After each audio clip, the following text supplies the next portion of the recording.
ते झूम करायचं कसं माहिती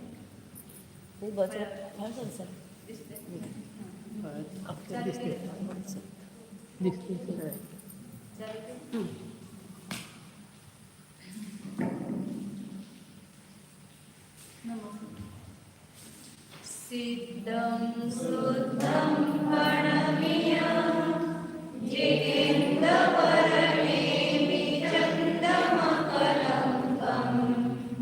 गुणरयणभूषणोदयं जीवस्य परिगणं मोक्षम्। जय बोलो सिद्धांत चक्रवर्ती आचार्य नेमिचंद्र भगवान की जय। जय बोलो परम पूज्य चारित्र चक्रवर्ती समाधि सम्राट आचार्य शांती सागर जी महाराज की जय। जय बोलो परम पूज्य स्मरणीय गुरुदेव समंत भद्र मुनि महाराज की जय। जय बोलो परम पूज्य आचार्य प्रवेशा सुंदर सागर जी महाराज की जय। जय बोलो परम पूज्य मम दीक्षा गुरु वात्सल्य सिंधु आचार्य सुरेश सागर जी महाराज की जय। जय बोलो परम पूज्य मम दीक्षा गुरु आचार्य सुरेश सागर जी महाराज की जय।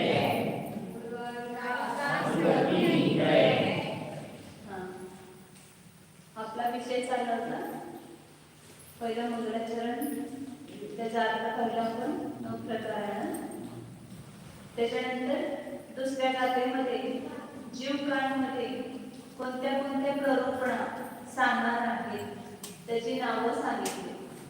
कोणते कोणते सांगितले प्ररूपणा? सगळ्यांनी सांगा एक एक सांगा. गुणस्थान,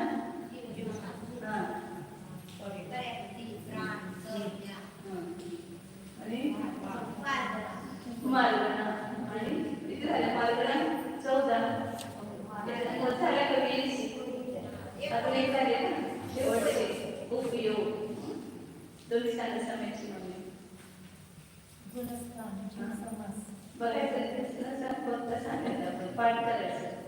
पहिली सांगितली गुणस्थान, दुसरी आहे जीव समास, तिसरी आहे पर्यायकारी, चौथी प्राण, पाचवी संज्ञा, आणि 6 पासून ते 19 पर्यंत 14 मार्गांची नावं सांगायची. गती, इंद्रिय, प्राण, योग, वेग, कषाय, ज्ञान, संयम, दर्शन, क्लेशा, भव्यत्व, सम्यक्त्व, संज्ञा, या 19 पर्यंत झाल्या. 20 उपयोग. त्या 20 प्ररूपणा या जीवकांमध्ये सांगणार आहेत प्रमाण. त्याचे 20 अधिकार आहेत प्रमाण. आता त्यानंतर तिसरी गाथा आहे. तिसरी गाथा करा.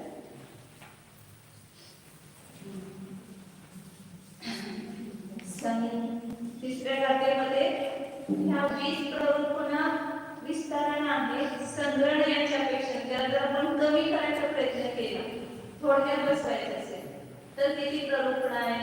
तर 2च प्ररूपणा आहे. कोणत्या? गुणस्थान आणि मार्गणा. हे सांगतात पुढं. गुणस्थान आणि मार्गणा ह्या प्ररूपणांची 2 प्ररूपणा आहेत, आणि त्या 2 प्ररूपणेची दुसरी नावं सांगते. गुणस्थानाला आणि मार्गणे दुसरी नावं काय आहेत? संख्ये ओ घोत्य, संख्ये ओ घोत्य, संख्ये ओ घोत्य, संख्ये ओ घोत्य, गुणसन्ना साच मोह जोग भगवान, गुणसन्ना साच मोह जोग भगवान,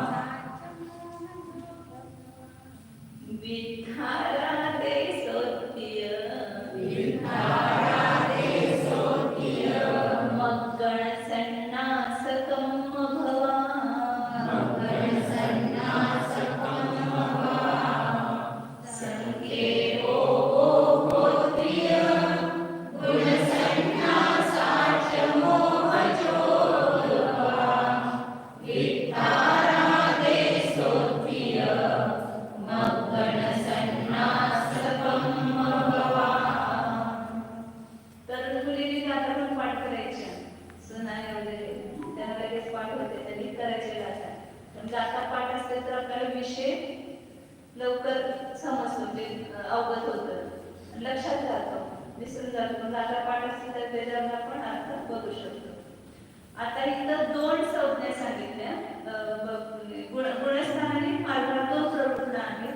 तर त्याची दुसरी नावं काय ते सांगते. तर गुणस्थानाचे दुसरे नाव आहे संक्षेप, ओघ आणि ती य वर्ण पुन्हा सामान्य.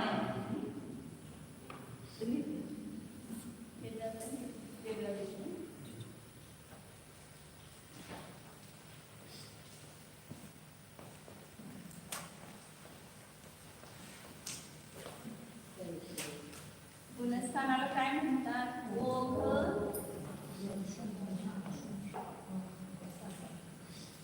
ओघ, संक्षेप, संक्षेप आणि सामान्य.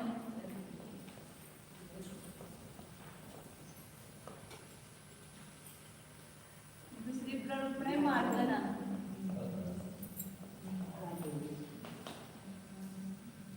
ओघच्या उलट आदेश, विस्तार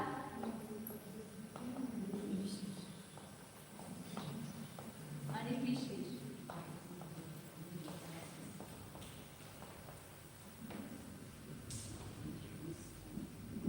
गुणस्थानाला दुसरे नाव आहेत ओघ, संक्षेप आणि सामान्य. धवलामध्ये सगळीकडे गुणस्थानासाठी ओघ, सामान्य सामान्य गुणस्थानासाठी असणे सामान्य. कुठलं पण सामान्य वर्णन करायचं असेल तर ओघ से असं म्हणतात. आणि थोडक्यात संक्षेप म्हणजे थोडक्यात आलं, आणि सामान्य तिथं विशेषाचं कुठली मार्गणा कुठलं हे विशेष न करता सामान्यपणे वर्णन केलं. तर हे पहिली प्रवृत्ती झाली. आणि दुसरी प्रवृत्ती मार्गणा आहे. तर त्याला दुसरं नाव आहे आदेश. म्हणजे ओघ म्हटलं की मार्गणेला आदेश म्हणायचं. संक्षेप म्हटलं तर त्याच्यावर काय झाला विस्तार. मार्गणेमध्ये काय असतो? आदेश म्हणा, विस्तार म्हणा किंवा विशेष म्हणा. म्हणजे गुणस्थानासाठी ओघ शब्द आला की मार्गणेसाठी काय येणार? आदेश. हे धवलामध्ये हे दोन शब्द वापरले, ओघ से और आदेश. दो प्रकार की प्रवृत्ति है, ओघ और आदेश. आणि किंवा संक्षेप आणि विस्तार, संक्षेपण आणि विस्तार, सामान्य आणि विशेष असे दोन प्रवृत्ती आहेत. गुणस्थान म्हणा, सामान्य म्हणा, संक्षेप म्हणा, ओघ म्हणा, ठीक. आणि मार्गणाला आदेश म्हणा, विस्तार म्हणा किंवा विशेष म्हणा हे त्याचे नाव. म्हणजे ज्याला विशेषाने म्हटले की ते समजायचं मार्गणाच्या अपेक्षेने वर्णन केलेले आहे. तर ह्या दोन हे केले. आता त्यामध्ये जी गुणस्थान संज्ञा आहे ती कशी आहे? साच मोह जोग होवा. गुणस्थान ह्याला कोण कारण आहे, कोण निमित्त आहे? तर सांगते मोह आणि योग. आता आपण गुणस्थानाचं विशेष वर्णन पाहणार आहोत. त्यात लक्षात येईल की जी गुणस्थानं बनलेली आहेत त्या मोहने कर्माच्या निमित्तामध्ये बनलेली आणि योगाच्या निमित्ताने. गुणस्थानाची व्याख्या करताना पुढे सांगणार आहे की मोह आणि योगाच्या निमित्तानं मोहण्याचा सद्भाव, त्याचा उदय, उपशम, क्षय, क्षयोपशम त्याच्या निमित्ताने सगळी गुणस्थानं बनलेली जीवाच्या परिणामाच्या अपेक्षेने. त्याचे विशेष खुलासा होईल पुढे आपल्याला. आणि योग 13व्या गुणस्थानामध्ये काय म्हणजे मोहण्याचा अभाव झाला, परंतु अजून काय आहे? उज्ज्वला काय योग आहे म्हणून त्याला काय म्हणतात? संयोग. आणि योगाचा अभाव झाला की चौघांमध्ये अयोग्य. तिथे योगाच्या अभाव सद्भावने अभावाच्या अपेक्षा दोन गुणस्थान ठेवले. म्हणून गुणस्थान ही संज्ञा मोह आणि योगाच्या निमित्ताने.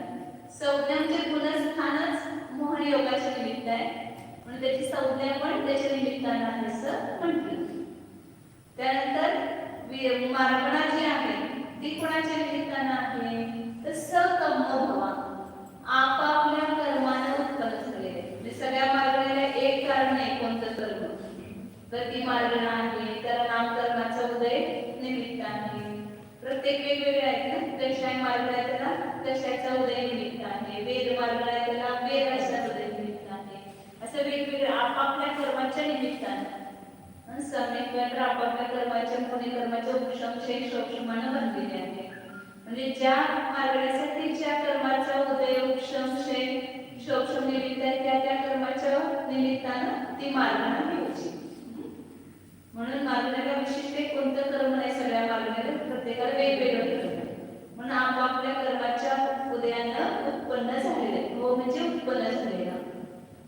मग काय झालं, गुणस्थान आणि मार्गणा या संक्षेपाने दोन प्रमुखला सांगितलेले आहेत. आणि गुणस्थान कशामुळे उत्पन्न होतात, मोह आणि योगाच्या निमित्तानं. मार्गणा कशाच्या निमित्तानं उत्पन्न होतात, आपापल्या कर्माच्या निमित्तानं. गुणस्थानाला निमित्त कोण आहे, मोह आणि योग.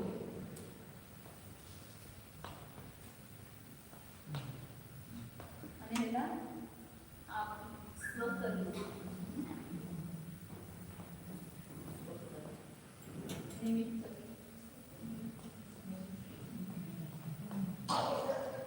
गुणस्थानाला निमित्त मोह आणि योग आहे आणि मार्गणेला निमित्त आपापले कर्माचा उदय आहे. कर्म उदय वगैरे जे असेल ते अशा प्रकारे संक्षेपाने दोनच प्ररूपणा सांगितलेले आहेत.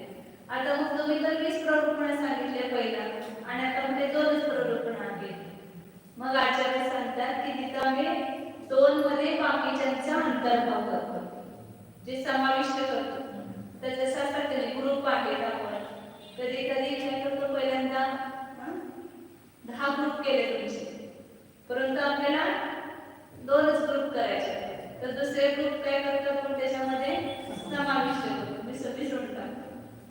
तर तसं इथं पहिले 20 प्ररूपणा सांगितल्या, परंतु त्यामध्ये संक्षेपाने 2च प्ररूपणा सांगतात आणि 2 मध्ये बाकी सगळ्या प्ररूपणेचा अंतर्भाव करतात. तर कोणत्यापेक्षा अंतर्भाव करतात आणि कशामध्ये कशाचा अंतर्भाव होतो हे सगळं 3 जातीमध्ये आपल्याला आचार्य पुढे सांगतात. 4, 5 आणि 7 जातीपर्यंत 4, 5, 6 आणि 7 या 4 जातीमध्ये कोणत्या प्ररूपणेमध्ये कोणती प्ररूपणा समाविष्ट होते, मिक्स होते ते सांगतात त्या ठिकाणी. जसं आता आपण सगळं आता सगळे मनुष्य आहेत, त्यांच्या आपण ग्रुप केले तर काय होतात, किती जातीचे प्रकार आहेत. हिंदू आहे, मुसलमान आहेत आणि काय काय ब्राह्मण आहेत, वेगवेगळे ख्रिश्चन आहेत, जैन आहेत, सगळ्या वेगवेगळ्या जातीचे लोक आहेत. तेवढ्या जातीचं आता त्या सगळ्या जाती ज्या आहेत त्या संक्षेपामध्ये करा म्हणलं तर काय म्हणणार, हिंदू आणि मुसलमान. 2 जातीमध्ये काय करतो, बाकीच्या जाती सगळ्या समाविष्ट करतो. बाकी सगळे हिंदू जातीमध्ये समाविष्ट होतील आणि काय ते यवन वगैरे जे आहे ते मुसलमान जातीमध्ये समाविष्ट होतात, किंवा आर्य आणि वैश्य असे 2च भेद करून त्याच्यामध्ये बाकीचे सगळे अंतर्भूत करतात. तसं इथं आता आणि तसं आपले बघा, एक दिगंबर मध्ये सुद्धा किती पंथ आहे, श्वेतांबर मध्ये पण आहे. जैनांचे प्रकार बघितले तर काय अनेक, कोण स्थानकवासी, कोण तेरावासी, कोण इकडं दिगंबरामध्ये चतुर्थ आहे, पंचम आहे, दशावंगड, विसावंगड, तिकडं अग्रवाल, पोरवाल किती जाते. म्हणजे सगळ्या जैनांच्या संक्षेपामध्ये किती जाते, तर मग काय करणार, दिगंबर आणि श्वेतांबर 2 प्ररूपणा. ते सगळे दिगंबर जैन झाले आणि ते सगळे श्वेतांबर जैन. तसं इथं आचार्य 20 प्ररूपणाचे 2 प्ररूपणा करतात, गुणस्थान आणि मार्गणा. मग बाकी सगळ्या प्ररूपणा याच्यामध्ये गर्भित होऊन जातात. मग कोणत्यामध्ये कोणती गर्भित होते ते सांगतात. 4थी गाथा वाचूया. आदेसे संलीन जीवा पंचती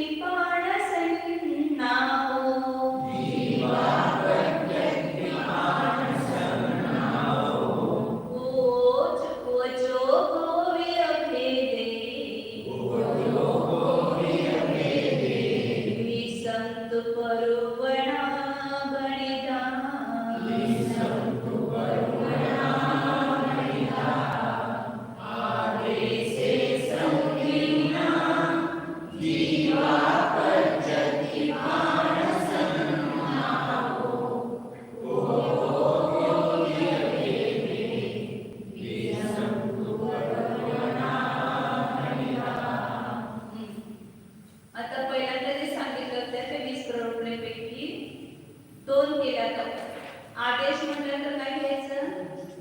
आदेश म्हटल्यानंतर मार्ग ते लक्षात ठेवायचं. त्याची नावं जसे एका मुलाचे 4 नाव ठेवते, कुठलं पण नाव घेतलं तर ते ओळखते ना, त्याचं नाव काय, राजकुमार कोण आहे, कोण, आणि ते मोठे लोक ते दुसऱ्याच नाव ठेवले, आणखी काय काय नाव असतात, तर ते एकाचीच नाव आहे. तसं इथं ओघ म्हटलं तर काय सांगायचं, आदेश म्हटले की मार्ग, विशेष म्हटले की सामान्य म्हटले की गुणस्थान. आता इथं आदेश शब्द वापरायचा आहे. आदेश म्हटले की मार्ग, त्या मार्गणीमध्ये संलीना काय गर्भित आहे, लीन आहे, समाविष्ट आहे. कोणत्या कोणत्या प्ररूपणा, जीवा, जीवा म्हणजे काय घ्यायचं, जीव समास. म्हणजे नावाचा एक देश पूर्ण नावासाठी त्याच्यावर पूर्ण नाव घ्यायचं उपलक्षण रूपाने. तर जीवा म्हणजे की काय घ्यायचं, जीव समास. जीव समास पद्धतीला पर्याप्ती, प्राण आणि संज्ञा, ते दुसरी, तिसरी, चौथी आणि पाचवी हे 4 प्ररूपणा त्याच्यामध्ये, आणि शेवटची 20वी उपयोग. ह्या सगळ्या प्ररूपणा मार्गणीमध्ये लीन आहेत, म्हणजे मार्गणीमध्ये येऊन जातात. सगळ्या प्ररूपणा मार्गणीमध्ये समाविष्ट आहे, संहित आहे, संहित आहे. एका मार्गणीमध्ये सगळ्या मार्गांना फक्त गुणस्थान सोडलं की बाकीच्या सगळ्या प्ररूपणा, दुसरी कोणते, जीव समास, पर्याप्ती, प्राण, संज्ञा आणि उपयोग, हे सगळे कशामध्ये आहेत, अंतर्गत मार्गणीमध्ये. मार्गणीमध्ये येऊन जातात. ते कसं, कोणत्या मार्गणीमध्ये कोणती येते ते पण सांगतात विस्ताराने. पहिल्यांदा सामान्यपणे घ्यायचं, त्या 5ही प्ररूपणा एका मार्गणीमध्ये अंतर्भूत आहे. आणि भेदे तुम्ही संपरूपणा म्हणता, आणि ती भेद विवक्षा केली तर 20 प्ररूपणा आहेत सांगितलेल्या. संक्षेपाने केलं तर मार्गणीमध्ये सगळ्याचा अंतर्भाव करायचा, आणि विस्ताराने सांगितलं तर पुन्हा प्रत्येकाला आपापलं स्थान आहेच. ज्याला 2 कार्यक्रम असतील तर सगळ्या दिगंबरांनी म्हटलं की सगळे जातीचे येणार ना त्याच्यामध्ये. फक्त आता विसांबळीचाच कार्यक्रम आहे तर कोण झाला, तर फक्त विसांबळ, दशांबळीचा आहे म्हटलं की दशांबळ. तर प्रत्येक आपापली वेगवेगळी जाती येणार त्या ठिकाणी, परंतु एक म्हटलं की सगळे त्यामध्ये अंतर्गत होणार. जसं मार्गणीमध्ये ह्या सगळ्या प्ररूपणा अंतर्गत आहेत, परंतु भेद रूपाने ज्याला रूपांतर करू त्याला 20 प्ररूपणा सांगितलेल्या आहेत, म्हणजे त्या म्हणजे सांगितलेले. आता पुढे सांगताय की कोणत्या ह्याच्यामध्ये मार्गणीमध्ये त्यातली कोणती प्ररूपणा, त्या 5 प्ररूपणा एका बाजूला ठेवा. कोणती, पर्याप्ती, जीव समास, पर्याप्ती, प्राण, संज्ञा आणि उपयोग. आता ह्यातल्या कोणत्या प्ररूपणा कोणत्या मार्गणीमध्ये अंतर्भूत करायचे, ह्याचे भेद आहेत. पर्याप्तीचे किती भेद आहेत, 6. प्राण किती आहे, 10. जीव समास किती आहे, 14. त्याच्यानंतर संज्ञा किती आहे, 4. कोणते सांगितल्या, वय, मैथुन आणि परिकल्पना, आणि उपयोग 2, ज्ञानोपयोग आणि दर्शन उपयोग. तर ह्यातला कोणती प्ररूपणा कोणत्या मार्गणीमध्ये अंतर्भूत आहे, तर मार्गणा 14 आहे. मार्गणा सामान्य झालं, परंतु मार्गणा एक आहे का, मार्गणाचे भेद किती आहेत, 14. त्यात कोणत्या मार्गणीमध्ये अंतर्भूत करायचं, कुठल्या प्ररूपणेला, ते तर विस्ताराने सांगतात. 5वे जातात, इंद्रिय कायेना, जीवा पच्यते आणभास मनो,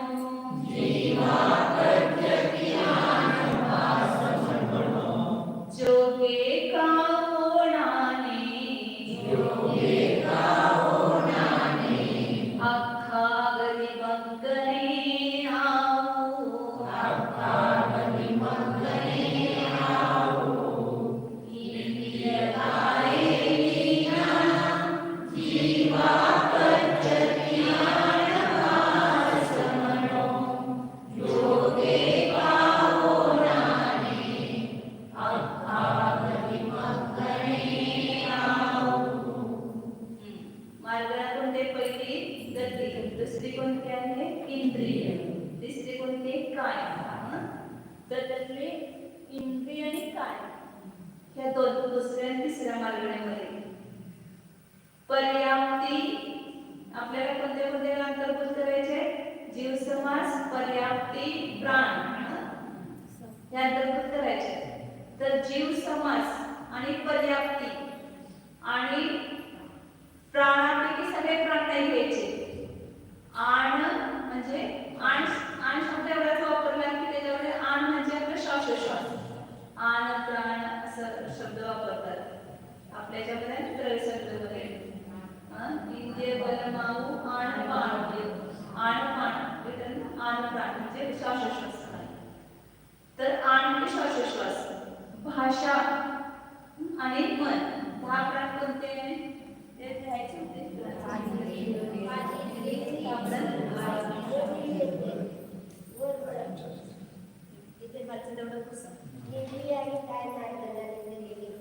लिहिले बरोबर आहे. त्याच्यानुसार अजून लिहायच्या गोष्टी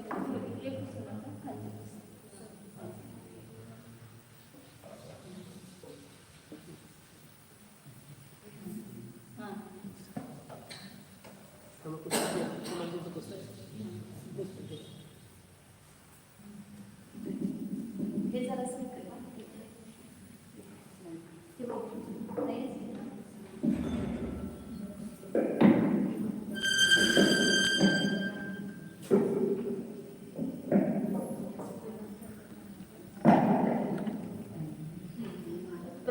प्राण किती आहे?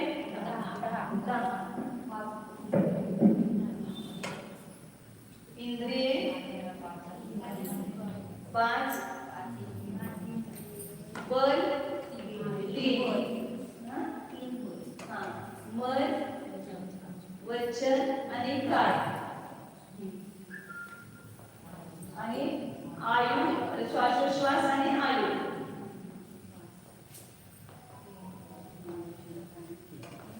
श्वास आणि आयु आणि आपल्या किती पर्याप्ती काय दिलं तुम्हाला? पर्याप्ती 6 पर्याप्ती आहार, इंद्रिय, आहार, शरीर, इंद्रिय, श्वासोश्वास, भाषा आणि मन. त्या 6 पर्याप्ती आहेत.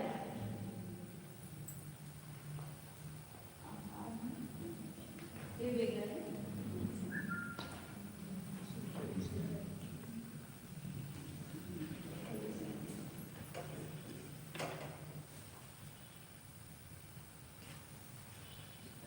आहार, शरीर, इंद्रिय,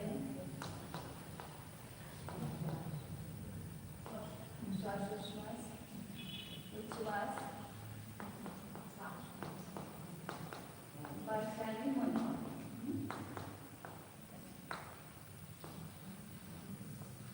हे 6 पर्याप्ती. आता इथे काय सांगितलं? इंद्रिय काय जीवा पच्चत्ती आण भासमन. इंद्रियाने काय मार्गामध्ये काय काय अंतर्गर्भित आहे? तर जीव समास, पर्याप्ती हे 2 तर पूर्णच्या पूर्ण याच्यामध्ये अंतर्भूत आहे. साईच्या साई पर्याप्ती आणि सगळे जीव समास कशामध्ये अंतर्भूत आहे? इंद्रियाने काय का अंतर्भूत आहे ते जरा सांगणार. आणि प्राणपैकी 3 प्राण घेतले: उच्छ्वास, श्वासोश्वास, मनोबल आणि वचन. हे 3 प्राण सुद्धा कशामध्ये अंतर्गर्भित आहेत? इंद्रियाने काय मध्ये अंतर्गर्भित आहेत. इंद्रियाने काय मार्गामध्ये काय काय गर्भित झालं बघा. सगळ्या पर्याप्ती साईच्या साई आणि जीव समास आणि श्वासोश्वास, मनोबल 10 प्राणापैकी 3 प्राण आहेत. श्वासोश्वास, मन आणि वचन हे 3 प्राण आले याच्यामध्ये. आता ह्यामध्ये का गर्भित केलेलं आहे? तर सांगतात आचार्य इंद्रिय काय आणि जीव समास यामध्ये पहिल्यांदा कोणता संबंध आहे ते सांगतात. का गर्भित होण्याचं काहीतरी कारण पाहिजे ना. दिगंबरांच्या जाती आणि श्वेतांबरांच्या जाती. श्वेतांबरांच्या जाती श्वेतांबरामध्ये गर्भित होणार, दिगंबरांच्या जाती दिगंबरामध्ये समाविष्ट होणार. कारण त्या दोघांच्यामध्ये काय आहे? समान देवशास्त्र गुरु आहे, त्याची मान्यता समान आहे, तर ते त्यामध्ये अंतर्भूत होणार. तसं ही तर इंद्रियाने काय हे काय आहे? स्वरूप आहे. म्हणजे इंद्रियामध्ये काय म्हणतो आपण? इंद्रिय पंचेंद्रिय आणि याच्यामध्ये काय मार्गामध्ये स्थावर आणि तत्सम हे काय जीवांचं स्वरूप आहे. आणि जीव समास हे काय आहे? सूक्ष्म एकेंद्रिय, बाह्य एकेंद्रिय. जीव समासाचे भेद करतो सूक्ष्म, बाह्य एकेंद्रिय, द्विंद्रिय, त्रिंद्रिय, चतुर्ंद्रिय, पंचेंद्रिय. हे जीव समासाचे संज्ञेय सौम्य. तर ह्याच्यामध्ये काय हे इंद्रिय काय हे मार्ग नामने धर्म झाला, म्हणून हे कोण झाले? मार्ग हा धर्म आहे जीवाचा, पर्याय आहे म्हणून तो काय झाला? स्वरूप झाला. आणि जीव समास हे जीवाचे भेद आहे म्हणून हे काय झालं? स्वरूपवान. जसं आपण म्हणतो आंबा कसा आहे? रसयुक्त आहे, रसवान आहे. तर रसवान हे आंब्याचं काय झालं? स्वरूप. आणि त्या रसाला धारण करणारा आंबा पण झाला स्वरूपवान झाला. अग्नीची उष्णता, उष्णता हे स्वरूप आणि अग्नी काय झाली? स्वरूपवान. तसे ते जीव समास म्हणजे जीवांचे भेद आहेत ते झाले स्वरूपवान. आणि त्यांचा धर्म काय आहे? इंद्रियांनी काय मारला त्याचा धर्म आहे, म्हणजे तो स्वरूप झाला. धर्मधर्मी म्हणा किंवा स्वरूपवान म्हणा. मग स्वरूपामध्ये स्वरूपवानाला अंतर्भूत केलं. उष्ण म्हटलं की त्यामध्ये अग्नी अंतर्भूत झाली. मधुर म्हटलं की, गोड म्हटलं की त्यामध्ये साखर अंतर्भूत झाली. शीतल म्हटलं की त्याच्यामध्ये पाणी अंतर्भूत झालं, कारण त्याचा ते स्वभाव आहे. पण पाण्यासाठी शीतल नाव पण आहे, अग्नीसाठी उष्ण नाव आहे, आत्म्यासाठी ज्ञान नाव देतात. कारण जो स्वरूप असतो ते स्वरूपांशी अभेद असतो. तादात्म्य प्रत्यासक्ती असं म्हणतात त्याला. दोघांच्या मध्ये कोणता संबंध आहे? तादात्म्य संबंध आहे. म्हणून ह्या इंद्रिय काळामध्ये जीव समास अंतर्भूत. आपको कभी हिंदी में बोला है तो मुझे बोलो, समझ में आए हिंदी बोलो. आप बताना. तर पहिले काय सांगितलं? स्वरूप आणि स्वरूपवान असा संबंध आहे. ह्याच्यामध्ये स्वरूपामध्ये स्वरूपवानाला गरजेचे केले. दुसरं सामान्य आणि विशेष. इंद्रिय आणि कान हे सामान्य आहे. इंद्रियाचे भेद करत असताना एकेंद्रिय एक सामान्य भेद केला. आणि जीव समासाचा भेद करत असताना सूक्ष्म एकेंद्रिय, बाह्य एकेंद्रिय. जीव समासाचे पुन्हा 8-9 भेद केले. त्यावर त्याचे विशेष रूपाने भेद केले. पुन्हा त्याचे पर्याप्त पर्याप्त असे भेद केले. पुन्हा त्याच्यामध्ये पृथ्वी काय, जल काय, अग्नी काय असे भेद केले. तर इंद्रिय आणि काय हे दोन्ही काय हे सामान्य आहे. तरच एकच भेद केला. परंतु जीव समास करत असताना द्विंद्रिय, त्रिंद्रिय, चतुर्ंद्रिय, संज्ञेय असे भेद केले. म्हणून इंद्रिय आणि काय हे सामान्य आहे आणि जीव समास काय आहे? विशेष.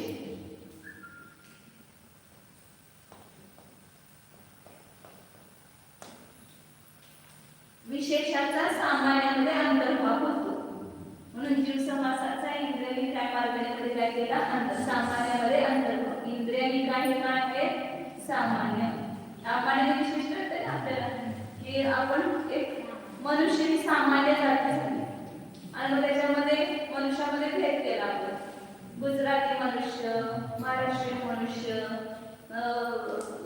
उत्तर प्रदेशी मनुष्य असं त्याच्यामध्ये काय केले? विशेष केले. तर ते सगळे विशेष त्या मनुष्य जातीमध्ये अंतर्गत आहेत का? तसे जीव समास हे विशेष आहे आणि इंद्रिय काय सामान्य. ज्यांना थोडंसं जर स्वरूपातून माहित नाही, तर थोडंसं नाही कळलं तर एकदा ऐकून घ्या फक्त. ज्यावेळेला ह्या सगळ्याचं स्वरूप तुम्हाला समजेल, पर्यावरण, प्राण, जीव समास, त्याला अजून चांगलं कळेल. म्हणून हे थोड्या 2-3 गाथा समजायला थोड्या अवघड आहे, जास्त अवघड नाही आहे. रस्ता असाच असणार, कधी थोडा उंच खाली घसरता, पुन्हा जास्त चढ, पुन्हा एकदम उतार, असे सगळे लागणार ना. सम विषम असणार तर तिथे आपण घाबरायचं नाही. कुठं तर आपल्याला पोचायचं आहे म्हटल्यानंतर आपण काय करतो? सगळ्या रस्त्यावर रस्ता असते तर शिखरजीचं दर्शन करायचं आहे म्हटल्यानंतर किती चढावं लागतंय, उतरावं लागतंय, कितीतरी पण चढतोच नाही. तसं आपल्याला जीव पण शिकायचं म्हटल्यानंतर सगळं ऐकून घ्यायची तयारी ठेवायची आणि तुम्हाला समजणार. पूर्ण नाही समजलं तरी थोडं थोडं तरी त्यांना समजतं. तर सामान्य आणि विशेष नाही समजलं एकदम हे करता गोंधळ करायचं नाही, आळवळ आपल्याला समजायला लागते सगळं. तर इंद्रिय आणि काय हे सामान्य आणि विशेष. सामान्यामध्ये विशेषाचा काय होतो? अंतर्भाव होतो. नंतर तिसरं सांगितलं की धर्मी आणि पर्याप्ती करतात. हे पर्याप्ती आहेत ना, अजून पर्याप्त झालं नाही. तर पर्याप्ती हे काय आहे? धर्म आहे. आता इथं पर्याप्तीच्या अपेक्षा समजून घ्या. धर्म कोण आहे? पर्याप्ती. कारण हे सगळं आहार, शरीर, इंद्रिय, श्वासोच्छ्वास, भाषांमध्ये काय आहे? पर्याप्ती धर्म. त्या पर्याप्ती ज्यांच्या होतात, कोणाच्या? त्या एकेंद्रिय, द्विंद्रिय, त्रिंद्रिय, चतुर्ंद्रिय, पंचेंद्रिय जीवांच्या किंवा प्रसारी स्थावर जीवांच्या. म्हणजे हे कोण झाले? धर्मी. आता जीव समास करून द्या. पर्याप्तीमध्ये आणि ह्याच्यामध्ये काय हे आहे? तर पर्याप्ती आहे धर्म आणि जीव इंद्रिय काय आहे? ते काय आहे? धर्मी. धर्मधर्मी आता सांगितलं. जसं आता उदाहरण सांगितलं तुम्हाला. धर्म, उष्णता हा धर्म आणि त्याला धारण करणारा कोण? धर्मी. तसं इंद्रियाने काय कोण आहे? धर्मी आहे. का? तर पर्याप्ती हे त्याचे धर्म आहे. एकेंद्रिय, द्विंद्रिय जीवांची काय पर्याप्ती? जसं एकेंद्रिय जीवांना 4 पर्याप्ती होतात. पुढे येणार आहे सगळं. द्विंद्रिय जीवांना 5 पर्याप्ती असतात आणि चौथी पंचेंद्रिय जीवांना 6 पर्याप्ती असतात. म्हणजे जीव त्या पर्याप्तीला धारण करतात. म्हणजे ज्याला धारण करतो त्याला धर्म म्हणायचं आणि जो धारण करतो तो धर्मी. अग्नी जो आहे तो उष्णतेला धारण करतो म्हणून अग्नी धर्मी झाला आणि उष्णता त्याचा धर्म झाला. आम्ही जैन धर्म धारण करतो म्हणून आम्ही कोण झालो? जैनी झालो आणि जैन मानण्याचा आपला धर्म झाला. तसं पर्याप्ती हा धर्म आहे आणि त्या पर्याप्तीला धारण करणारे जीव इंद्रियाच्या भेदामध्ये आपण एकेंद्रिय, द्विंद्रिय, त्रिंद्रिय असं घेणार आणि काय मध्ये काय घेणार? रस काय? ते जीव झाले. म्हणजे तर धर्म आणि धर्मी असा त्यांच्यामध्ये प्रत्यासक्ती म्हणतात त्याला, निकटता. बघून पर्याप्तीचा अंतर्भाव कुठे केला? इंद्रियांनी काय मार्गामध्ये. पर्याप्ती इंद्रिय काय मध्ये का गृहीत केल्या? तर पर्याप्ती धर्म आहे आणि जीव इंद्रिय मार्गाने काय मार्गाने काय आहे? धर्मी आहे. म्हणून धर्माच्या घटनेमध्ये अंतर्भाव केला. आणि जीव समासाचा इंद्रिय काय मार्गाने का अंतर्भाव केला? तर जीव समास स्वरूपान आहे, इंद्रिय काय? स्वरूप. म्हणून त्या दोघांचं काय आहे? अभिन्नता आहे, तादात्म्य संबंध आहे. जीव समास विशेष आहे आणि इंद्रिय काय? सामान्य. म्हणून विशेषाचा सामान्यामध्ये अंतर्भाव केला. म्हणून हे दोन जीव समास आणि पर्याप्तीचं कारण समजतं. आता पुढे इंद्रिय और काय विशेष है ते जरा तरी थोडंसं मी बदलले आणि कुठेतरी बघूनच गेलंय. त्याच्यामध्ये ते थोडंसं हे वाटते, चुकीचं म्हणायला आपल्याला हरकत नाही, परंतु तिथं ते बरोबरच घडवलं आहे. तर मूळ टीकेमध्ये काय नाही, फक्त ते प्रत्यासाठी म्हणजे कोण कुठल्याचं लिहिलेले नाही. परंतु ज्यावेळेला आपण बघतो ना तर त्यावेळेला त्याचं ह्या पद्धतीने केलं तरच योग्य होते. तर त्यामुळे इंद्रिय काय विशेष घेतलं तर जीव समास सामान्य होत नाही ना. ते जीव समास हे विशेष भेद केले सगळे. सूक्ष्म बारीक इंद्रिय, बारीक इंद्रिय, संज्ञी, असंज्ञी, पुन्हा त्याचे भेद प्रगती व्याख्यान, तर ते सगळे जीव समास विशेष झाले. आणि इंद्रियामध्ये सामान्यच भेद केले. एकेंद्रिय, द्विंद्रिय, त्रिंद्रिय, चतुर्ंद्रिय, पंचेंद्रिय. काय मार्गामध्ये पण स्थावर काय तसं काय. आता जीव समासामध्ये येणार पुन्हा ते वनस्पती काय त्याचे 2 भेद, साधारण आणि प्रत्येक. पुन्हा त्याचे भेद प्रत्येकाचे सप्रतिष्ठित, अप्रतिष्ठित असे सगळे भेद जीव समासामध्ये. म्हणजे जीव समास विशेष आहे आणि इंद्रिय काय आहे? सामान्य. नंतर पर्याप्ती आणि इंद्रिय काय मध्ये कोणता संबंध झाला? धर्मधर्मी संबंध आहे. म्हणून त्या दोघांची काय आहे? प्रत्यासाठी म्हणजे निकटता आहे. म्हणून त्याच्यामध्ये त्याचा अंतर्भाव केला. आम्ही जे दिलेले जीवनाविषयी त्याच्यामध्ये थोडंसं केलं. आता जे नवीन काय झालं त्याच्यामध्ये पुढं इंद्रियांनी काय केलं? पुढं काय? प्राण. त्याच्यामध्ये आणि कशाचा अंतर्भाव केला? इंद्रिय काय मध्ये? श्वासोच्छ्वास, प्राण, मनोबल आणि वचनबल. ह्याच्यामध्ये ते कसा अंतर्भाव झाला? तर वास्तविक बघायला गेलं तर प्राण आणि पर्याप्ती कारण कार्य संबंध आहे.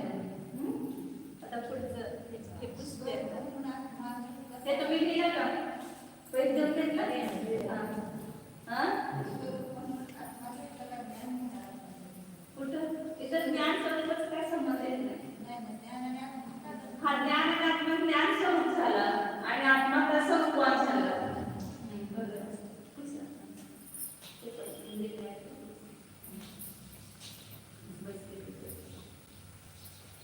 ह्या दोनचा प्रश्न संपला आता.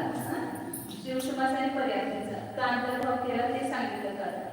आता हे ह्याच्यामध्ये कसे अंतर्भूत झाले? श्वासोश्वास प्राण मनोबल आणि वचन पण इंद्रिय काय मध्ये कसे काय अंतर्भूत झाले?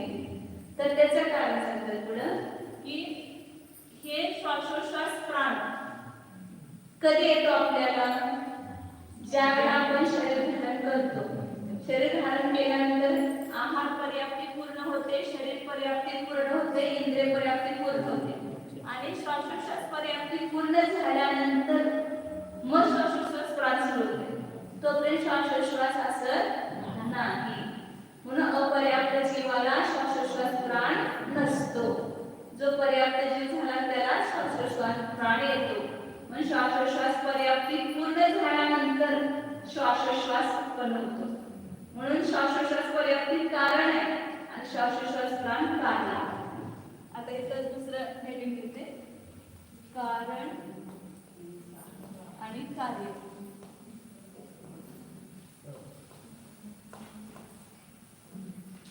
तर इथं श्वासोश्वास पर्याप्ती ही काय आहे? कारण आहे आणि श्वासोश्वास प्राण कार्य आहे. जे ही पर्याप्ती पूर्ण झाल्याशिवाय हा प्राण उत्पन्न होत नाही. म्हणून हा कार्य आहे आणि हे कार्य आहे. आणि कारणामध्ये कार्याचा कारणामध्ये अंतर्भाव होतो आणि पर्याप्ती कुठे आहे? ह्याच्यामध्ये आहे. म्हणून हे पण ह्याच्यामध्ये झालं. श्वासोश्वास पर्याप्ती कुठे आहे? इंद्रिय काय मध्ये अंतर्भूत होते. म्हणजे आपल्या कार्याचं कार्य असेल ते कारणामध्ये अंतर्भूत होणार.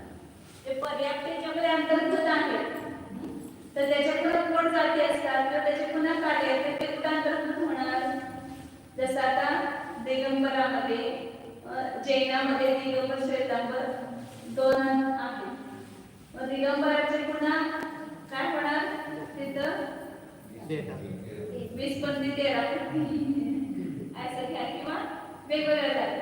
त्याच्यामध्ये पुन्हा कोण जाती असतात तर ते कुठे अंतर्भूत होणार? ते सगळे दिगंबरामध्येच होणार. कारण का त्यांचे ते भेद आहेत, त्याचे ते भेद आहेत. तसं इथं श्वासोश्वास पर्याप्ती जी आहे ती इंद्रिय काय मध्ये. मग श्वासोश्वास पर्याप्तीचं कार्य काय आहे? श्वासोश्वास प्राण. म्हणून ह्या म्हणजे ह्या प्राणांचा ह्याच्यामध्ये अंतर्भाव करायचा आणि ह्याचा कुठं अंतर्भाव आहे? इंद्रिय काय मध्ये. म्हणजे ह्याचा अंतर्भाव कुठं आला? याच्यामध्ये आला. जसा गुरु आहे त्यांचे 2 शिष्य आहेत. पुण्याचे शिष्य आहेत. मग हे शिष्य तुमच्या शिष्य आहेत तर माझे शिष्य कुणाच्या आश्रित असणार? त्या गुरुच्या आश्रित असणार. तसे इथे पर्याप्ती इंद्रिय काय मध्ये आहेत. मग पर्याप्तीचं कार्य जे श्वासोश्वास प्राण आहे ते कुठे अंतर्भूत असणार? इंद्रिय काय मध्ये अंतर्भूत होणार. कारण हे जिथं आहे तिथेच ते पण असणार. आता पुढं भाषा पर्याप्ती पूर्ण झाल्यानंतर वचन बल सुरू होते. तोपर्यंत वचन बल उत्पन्न होत नाही. म्हणजे ज्या वेळेस उत्पन्न होतो ना त्याला 3च प्राण असतात. काय बल? आयु आणि एक इंद्रिय श्वासोश्वास नाही. म्हणजे एक इंद्रिय जीवाला अपर्याप्त अवस्थेमध्ये 3च प्राण असतात. जन्मताच म्हटलं असं काय बल त्याला जन्मताच प्राप्त झालेलं असतं. शरीर नसते परंतु काय बल असतं. आणि आयुमान त्याला पहिल्या समयापासून. आणि इंद्रिय ज्ञानावर कर्माचा क्षोभ त्याला भाव इंद्रिय म्हणते. ते इंद्रिय जन्मल्यापासून आहे. ही इंद्रिय नाही. ही इंद्रिय तर इंद्रिय पर्याप्त झाल्या होणार. परंतु जे प्राणामध्ये ही 5 इंद्रिय आहेत ही भाव इंद्रिय म्हणजे त्याला थोडा अजून येणार आहे. त्यासाठी सांगते वचन बलासाठी. तर जन्मता वचन बल असत नाही. भाषा पर्याप्ती ज्याला पूर्ण होते त्याच्यानंतर हा वचनबल प्राण सुरू होतो. म्हणून श्वासोच्छ्वास भाषा पर्याप्ती कारण आहे आणि वचनबल कार्य आहे. म्हणून या कार्याचा कारणामध्ये अंतर्भाव होतो आणि ह्याचा अंतर्भाव कुठे इंद्रिय कायमध्ये. म्हणून ह्याचा पण अंतर्भाव कुठे झाला इंद्रिय आणि कायमध्ये अंतर्भाव झाला. आलं लक्षात? काय गडबड झाली?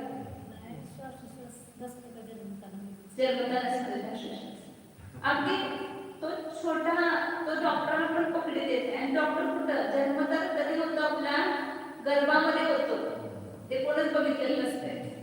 डॉक्टरला पण महिन्यानंतर लक्षात येते महिन्यात झाल्यानंतर आपला जन्म जिथं होतो गर्भामध्ये त्यावेळेला एक अंतर्मुहूर्त काळ फक्त त्याच्यामध्ये हा पर्याप्ती सगळ्या पूर्ण होतात आणि लगेच श्वासोच्छ्वास प्राण चालू होतो तिथं. अंतर्मुहूर्त म्हणजे एक मिनिट घ्या सांगत जास्त तुम्हाला ते पण मोठं आहे त्याच्या अगोदरच पर्याप्ती पूर्ण होतात. अंतर्मुहूर्ताचे पण खूप भेद आहेत. अंतर्मुहूर्त कशाला म्हणायचं एक आवडीच्या पेक्षा जास्त आणि एक 48 मिनिटांपेक्षा कमी जो काळ आहे त्या सगळ्याला अंतर्मुहूर्त ही संज्ञा आहे. मग पर्याप्ती पूर्ण वेळेला आपण आईच्या पोटामध्ये येतो गर्भामध्ये त्यावेळेला पर्याप्ती होते आणि त्याच्यानंतर मग हे सगळे प्राण आपल्याला उत्पन्न होतात. वचनबल किंवा श्वासोच्छ्वास हे सगळे होतात आणि समोरच्या जीवाला लगेच पर्याप्ती पूर्ण होतात ते लगेच पूर्ण होतात. तर काय सांगायचं होतं पर्याप्ती कारण आहे आणि प्राण कार्य आहे. कुठल्या फक्त लक्षात घ्या श्वासोच्छ्वास पर्याप्ती कारण श्वासोच्छ्वास प्राण कार्य भाषा पर्याप्ती कारण वचनबल कार्य. आता नंतर मनोबल मन पर्याप्ती जास्त शेवटची हे झाल्यानंतरच मन सुरू होते तोपर्यंत मनाच्या द्वारे कार्य होत नाही वचन मन प्राण येत नाही. म्हणून मन पर्याप्ती कारण आहे मनोबल कार्य आहे. मनोबल प्राण हे कार्य. मग मनोबलाचा अंतर्भाव कशात केला मनपर्याप्तीमध्ये आणि मनपर्याप्तीचा अंतर्भाव कशात आहे इंद्रियांमध्ये. म्हणून हे तीन प्राण पर्याप्तीमध्ये अंतर्भूत आहे आणि त्या पर्याप्ती इंद्रिय कायमध्ये अंतर्भूत आहेत. पण ह्यांचा पण अंतर्भाव कुठं झाला इंद्रिय आणि काय मार्गामध्ये त्यांचा अंतर्भाव झाला. की कुठल्या प्राणांचा किती प्राणांचा 3 कोणते 3 प्राण लक्षात कसं ठेवायचं हम जैसे लोगों को कैसे याद कर रखना कि जो प्राण पर्याप्ति होने के बाद होते हैं वे तीनों प्राण इंद्रिय काय में अंतर्भूत हैं. श्वासोच्छ्वास वचनबल और मनोबल ये तीनों भी प्राण पर्याप्ति पूरी होने पर प्राप्त होते हैं. उसके पहले ये प्राण नहीं है इन तीनों से रहित है.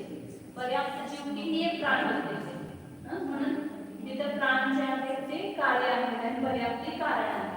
म्हणून कार्याचा कारणामध्ये अंतर्भाव केला आणि त्याचा अंतर्भाव इंद्रिय कायमध्ये आहे. म्हणून ह्याचा पण अंतर्भाव इंद्रिय कायमध्ये आहे असं म्हणतात.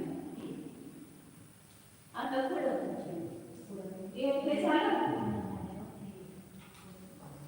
पहिली वर झाली बघा त्याची इंद्रिय कायेना जीवा पच्यती आण असं म्हणून इंद्रिय आणि काय मार्गामध्ये जीव समास पर्याप्ती आण म्हणजे श्वासोच्छ्वास प्राण भाषा किंवा वचनबल प्राण आणि मन हे काय आहे त्याच्यामध्ये अंतर्भूत आहे. लीन आहेत म्हणजे त्याच्यामध्ये गर्भित आहे. का गर्भित केलं त्याचं कारण सांगितलं. पर्याप्ती इंद्रिय काय आणि जीव समासामध्ये कोणत्या संबंधामध्ये सांगितलं. स्वरूपवान सामान्य विशेष आणि पर्याप्ती आणि जीव इंद्रिय कायमध्ये धर्मधर्मी संबंध म्हणून त्याच्यामध्ये अंतर्भाव झाले आणि प्राणाचा आणि पर्याप्तीचा कारणकार्य संबंध आहे. म्हणून कार्याचा कारणामध्ये अंतर्भाव करून त्याला जे कारण ज्या ठिकाणी लिहिलं आहे त्या ठिकाणी याचा पण काय केला अंतर्भाव केला. आता पुढं कितने बजे तक लेना 4:30 कितने बजे चालू 3:30 4:15 बजे तक ले लेंगे और 10 मिनट तो लेते हैं. फिर जोगे काबू अब काय बल प्राण म्हणजे आता सांगितलं होतं की जन्मताच काय बल प्राण त्याला ती शक्ती असते शरीराची उत्पन्न करण्याची शक्ती तो प्राण आहे त्याला. मग हा प्राण पहिल्यांदा आणि त्याच्यानंतर काय होतंय योग उत्पन्न होतो. म्हणजे योग त्या कायच्या निमित्तानं योग उत्पन्न होतो. म्हणून योग हे कार्य आहे आणि काय पण हे कारण. उलट घ्यायचं त्याचं काय पण कारण आणि काय योग जो येणार तो काय होणार कार्य त्याचं. जे औदारिक मिश्र कायोग औदारिक कायोग हे त्याच्यामुळे उत्पन्न होतात. म्हणून काय योगाचा अंतर्भाव केला काय बलाचा योगामध्ये अंतर्भाव केला. म्हणजे इथं उलट केलं कारणाच्या कार्यामध्ये अंतर्भाव करतात. कधी कार्याच्या कारणामध्ये करतात.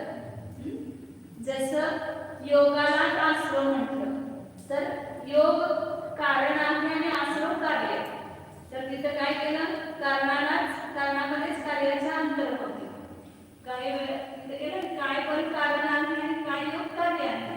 तर ह्या कारणाचा कार्यामध्ये अंतर्भाव केला. योग सामान्य घ्यावं कार्यामध्ये योग सामान्य घ्यावं लागेल का काय योग घ्यावं लागेल नुसतं योग लिहावं लागेल का काय. आता योगाचे तीन भेट आहेत ना मनयोग वचन काय सामान्य त्या काय योगामध्येच काय पण होतं म्हणजे काय पण योगामध्ये अंतर्भूत झाला असं म्हणतात. काय नुसतं योग सामान्य लिहावं लागेल कार्य चालतं कसं लिहिलं तरी म्हणजे काय योग हा योग करण्याचाच भेद आहे ना. म्हणून इथं हे विशेष म्हणून दिलं काय योग काय बलाचं कार्य काय योग आहे. सगळे योग नाही तर योग म्हणजे सगळं वचन त्याच्यामध्ये झाला असं म्हणतात. म्हणजे काय योग आहे. म्हणून योग जो आहे ते कार्य आहे आणि काय पण हे कारण आहे. म्हणून कारणाचा कार्यामध्ये अंतर्भाव झाला.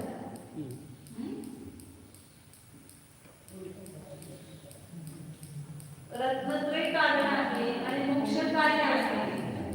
तर कधी कधी काय करतो आपण त्या कारणाचा पण कार्यामध्ये अंतर्भाव करतो त्याला म्हणतो. म्हणजे तर काय करायचं काय बल प्राण आहे ना प्राणाचा आपण अंतर्भाव करतोय मार्गणीमध्ये. तर ह्या काय बलाचा कुठल्या मार्गणीमध्ये अंतर्भाव होणार तर योग मार्गणीमध्ये. काय झाला तर तिथं ते काय बल कारण आहे आणि योग कार्य आणि ह्या कारणाचा काय झाला कार्यामध्ये अंतर्भाव केला. थोडं गडबड झालं तरी सुद्धा थोडंसं तुम्हाला लक्षात घ्या. जेवढं लक्षात येईल तेवढं येईल. परंतु हा काही फार महत्त्वाचा इम्पॉर्टंट विषय नाही आहे. तुम्हाला नंतर थोडं ज्याला शिकू त्याला लक्षात येईल. याच्यानंतरच्या ज्या गाथा येणार तर एकदम सोपे येणार. सगळे गुणस्थानाचं वर्णन एकदम सोपं येणार. फक्त हे सगळ्या मोठ्या मोठ्या लोकांना थोडं जमलिंग होते फक्त. तसं शांत चित्तानं बघितलं तर सगळे लक्षात येते. हाँ हाँ काय बनते और उसके बाद का योग औदारिक निष्योग हाँ वो जो होता है वो काय योग होता है. इसलिए काय बल कारण का काय योग कार्य. इसलिए कारण में कारण का कार्य में अंतर्भाव किया. इधर कार्य का कारण में अंतर्भाव किया था. यहाँ पर कारण का कार्य में अंतर्भाव किया. क्योंकि मार्गणा में अंतर्भाव करना है ना.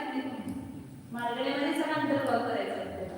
मार्गणा प्रवृत्तीमध्ये म्हणून प्राणाचा पण मार्गणेमध्ये अंतर्भाव आहे. कसं ते दाखवलं विशेष एक असं करून दाखवलं. आता इंद्रिय राहिले 5 इंद्रिय. ह्या प्राण्याला कुठं अंतर्भूत करायचं. मनोबल वचन बल झालं इंद्रिय कायमध्ये. श्वासोश्वास पण काय इंद्रिय कायमध्ये झालं. आता अजून राहिलं काय 5 इंद्रियाने आयु राहिलं ते सांगतात. तर 5 इंद्रिय प्राण म्हणजे तर प्राणामध्ये भावेंद्रियांचे महत्व आहे. आपल्याला इंद्रिय प्राण जो आहे आपल्याकडे हेच डोळे कान नाक हे दिसते हेच आपले इंद्रिय.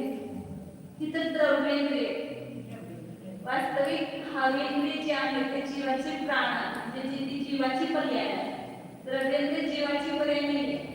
द्रव्येंद्रिय उद्गलाची रचना आहे. हे कान नाक डोळे वगैरे.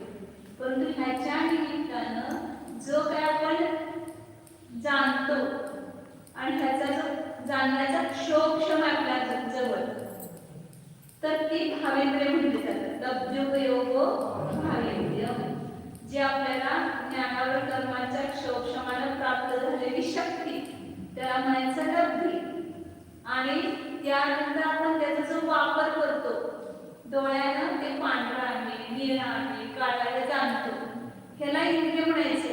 जाणण्याला ह्याला इंद्रिय उच्चारण म्हणायचं. डोळ्याला, त्या डोळ्याच्या द्वारे आपण जे काही लाल आहे ते पिवळं दिसतंय किंवा कानाने शब्द ऐकाय तुम्ही, ही इंद्रिय एक कान इंद्रिय आहे ते पण त्याला द्रव्येंद्रिय म्हणायचं. परंतु कानाने जे शब्द ऐकण्याची जी क्रिया आहे त्याला म्हणतो आपण उपयोग, तो भावेंद्रिय. डोळ्याने जे आपण रंग पाहतो त्याला भावेंद्रिय म्हणतात. नाकाने जे श्वास घेतो त्याला भावेंद्रिय, ती घ्राणेंद्रिय, भावघ्राणेंद्रिय. तर ही इंद्रिय जी आहे ती ज्ञानावर कर्माच्या क्षोक्षमानं प्राप्त झालेली शक्ती आहे किंवा उपयोग रूप आहे. म्हणून ह्या भावेंद्रिय ही ज्ञानात्मक आहे. हे ज्ञानच झालं ना. डोळ्याला पण पांढराय जाणलं, कानाने शब्द जाणलं, हे ज्ञानच झालं. म्हणून ही जी 5 इंद्रिय ही ज्ञानात्मक आहे.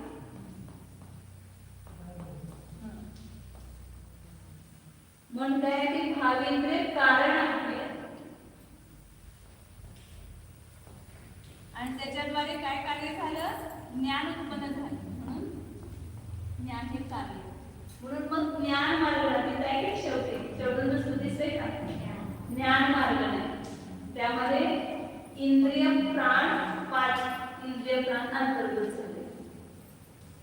इंद्रिय प्राण हे जे भावेंद्रिय प्राण आहे हे भावेंद्रिय आहे आणि हे त्याचं कार्य काय आहे, ज्ञान आहे. म्हणून ज्ञानामध्ये इंद्रियाला अंतर्भूत केले, कारणाला कार्यामध्ये अंतर्भूत केले. म्हणजे काय सांगितलं गाथेमध्ये, जोगे काओ योग मार्गणीमध्ये कायबल अंतर्भूत आहे आणि ज्ञान मार्गणीमध्ये अख्खांची इंद्रिय 5 इंद्रिय प्राण म्हणाले ज्ञान मार्गणीमध्ये अंतर्भूत झाले. ते ज्ञानामध्ये पण गेले ते मती ज्ञान, शुद्ध ज्ञान, अवधी ज्ञान. मती ज्ञान कशाच्या द्वारे होतं, 5 इंद्रियांनी मनाच्या द्वारे. ते 5 इंद्रिय भावेंद्रियच आहे. म्हणून ती इंद्रिय कुठांतरित केली, ज्ञान. नंतर जरी मग्गने आऊ, गती मार्गणीमध्ये आयु. कारण का ज्या आयु कर्माचा उदय असेल त्याच गतीचा उदय असतो. आपल्याला तर मनुष्य गती आहे आणि मनुष्य आयु आहे. आयुर्वेद गती एकच आहे ना. त्याच्यामध्ये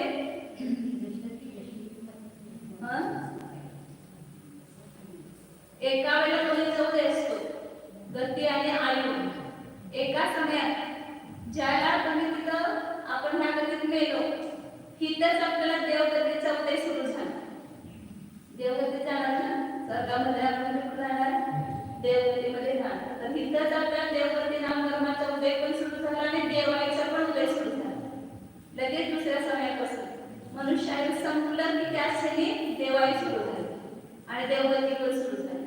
मग गती आणि आयु दोन्ही अविनाभावे एका बरोबर असतात, एकमेकांना सोडून कधी असत नाही. म्हणून जी गती असते तीच आयु असते. म्हणून गती मार्गामध्ये आयु प्राण अंतर्भूत झाला. दोन्ही सहचर आहेत, गती आणि आयु सहभागी है, सहचर है. इसे गति में आयु का अंतर्भाव किया है. गति के बिना आयु नहीं, आयु के बिना गति नहीं है. एकमेकांना सोडत नाही. अजवृत्ती सारखं होतं, दोघं एकमेकांना सोडून राहत नाही. प्रत्यासक्ती म्हणजे निकटता, जवळीक. कशाच्या अपेक्षा निकटता असते, स्वरूपाच्या मानाच्या अपेक्षा निकटता असते किंवा कारण कार्याच्या अपेक्षा निकटता असते, धर्मधर्मीच्या अपेक्षा निकटता म्हणायचे. भाव प्रत्यासाठी दोघांचे भाव एक असतील तर त्याला भावाची निकटता म्हणायचं. आपण एका क्षेत्रामध्ये राहतो तर क्षेत्र प्रत्यासक्ती आहे. एका काळामध्ये झालं तर त्याला काळ प्रत्यासक्ती असं म्हणतात. कोणत्या अपेक्षा निकटता आहे त्याला म्हणायचं प्रत्यासक्ती. अजागृती म्हणजे जे एकमेकांना सोडत नाही.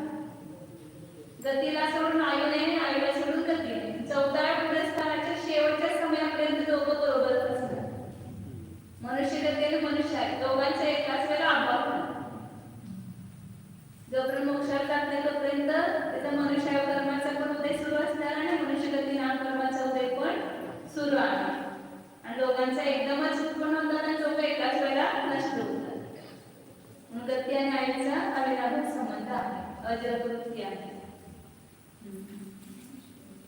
ते तिथे त्याचे शब्द गती आयुष्यो हो अन्य अजगत वृत्ती लक्षण प्रत्यासक्ती सत्ता म्हणजे एकमेकाला सोडून राहत नाही म्हणून त्याच्यामध्ये अंतर्भाव होतो. अन्योन्य शब्द आहे का तिथं? अन्योन्य असेल परस्पर सुधार भेटले अन्यान्य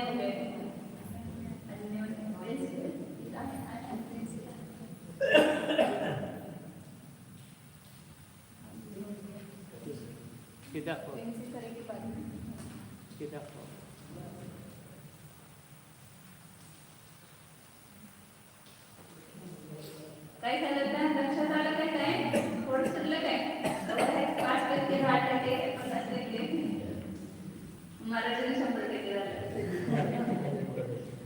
पहिला 50% होता आता 50% झालं 100%.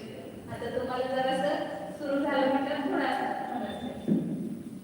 मग इथे एवढं सांगायचं आहे की कोणत्या मार्गाने कोणत्या पर्यायाने प्राणदशा अंतर्भूत होतं एवढं सांगायचं आहे. विशेष फार महत्व देऊ नका नाही समजलं तरी फक्त कशामध्ये काय शाब्दिक ज्ञान जर झालं तरी तरच चालत आहे. कारण भावात्मक ज्ञान कधी त्याचं स्वरूप माहिती झालं की मग ते मुळापासून आपल्या लक्षात येते गोष्टी. आता आचार्य पहिल्यांदाच हे सांगितलं त्यामुळं ज्या शिक्षण माहित नाही त्यांना लवकर समजत नाही. काय काय सांगितलं रिव्हिजन करा. इंद्रियाने काय मार्गाने कशाचा अंतर्भाव केला कोणत्या कोणत्या मार्गाचा प्रवृत्तीचा अंतर्भाव केला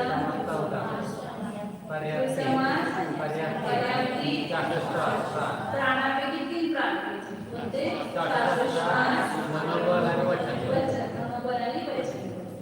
त्याचा अंतर्भाव कोणत्याच्या मध्ये झाला काय पण प्राणाचा अंतर्भाव कोणत्या मार्गाने झाला योग मार्गाने. काय पण हे कारण आणि योग कार्य. नंतर ज्ञान मार्गाने इंद्रिय प्राणाचा अंतर्भाव झाला ज्ञान मार्गाने. कारण इंद्रिय कारण आहे आणि ज्ञान त्याचं कार्य आहे. आणि गती मार्गाने आयु प्राणाचा अंतर्भाव झाला. प्राण सगळे संपले की नाही संपले म्हणजे प्राण आहे सगळ्यांचे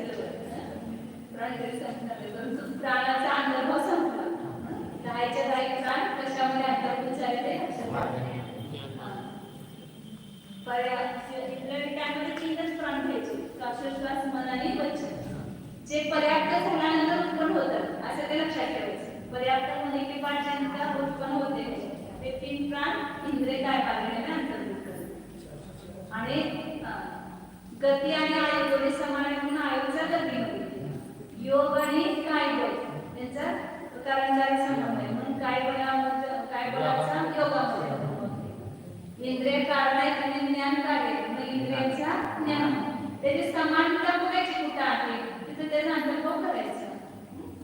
अशा प्रकारे झालं. अजून 2 गाथा आहेत त्या उद्या घेऊ आपण. थोडं पचायला पाहिजे गणेश 2 सोपे गाथे आता बाकीचे जे आहेत ते पुसून नका तसंच असू दे. उद्या एकदा रिव्हिजन करून ते पुढचं पण चल ध्यान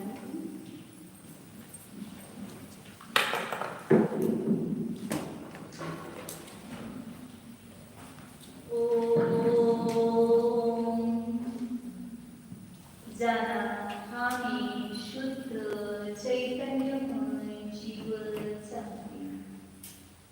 हामी ज्ञानदर्शन स्वरूपी आहे. स्वतःला पाहायचं आपल्याला जसं आपण चेहरा पाहतो आरशामध्ये जसं आहे तसं आपल्याला दिसतो. गोरा काळा जसं नाक जसे डोळे सगळं काय आपलं रूप त्या आरशामध्ये प्रगट होतं. तसाच आपल्या ज्ञानरूपी आयुष्यामध्ये त्या आपल्या अमृतिक आत्म्याला पहा, दिसतो आपला चेहरा. चेहरा म्हणजे आपले स्वरूप ज्ञानमय आहे, आनंदमय आहे, उपयोग स्वरूप आहे. हे सगळे गुण आपल्याला अनुभव आणि प्रतीला येत आहे. त्याच्या कार्यावरून आपल्याला समजत आहे. जाणून कार्य चालू आहे. तर कशामुळे आहे? ज्ञानामुळे. आपल्याला आनंदाचा अनुभव होतो. तर या ठिकाणी आनंद गुण आहे. हे आपण अनुमानाने जाणतो, आता प्रत्यक्ष जाणतो.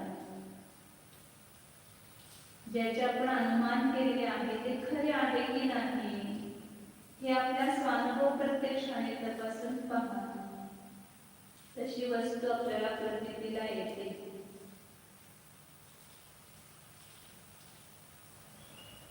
ह्या सप्तधातुमय शरीरामध्येच हा ज्ञान शरीरी आत्मा आहे.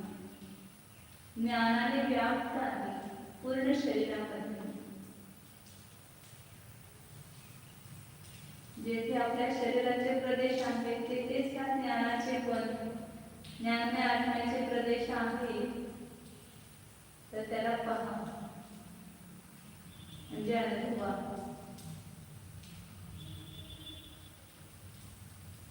शरीर भिन्न आहे, मी भिन्न आहे. मी त्या इंद्रिय काय मार्गणीपासून भिन्न आहे. आम्ही अतींद्रिय स्वरूप आहे, अकाय म्हणजे अशरीरी आहे.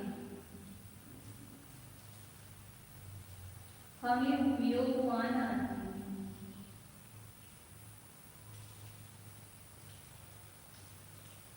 सहज ज्ञान, सहज दर्शन, सहज सुख, सहज वीर्य संपन्न.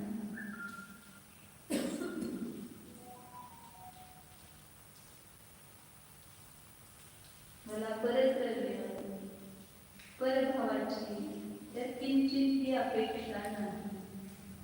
कारण माझ्या घरामध्ये जे वैभव आहे ते स्वयंपूर्ण आहे. मला काय गरज करायची?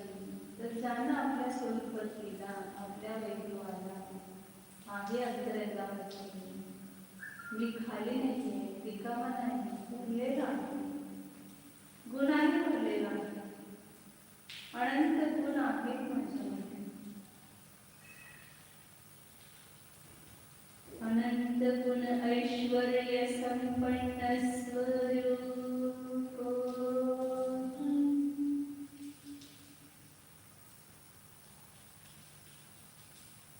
अनंत गुण सागर स्वरूप.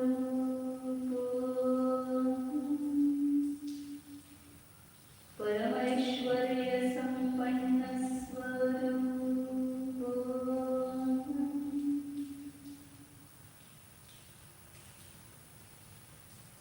गुणनिधी स्वरूप. गुणाकर स्वरूप. शुद्ध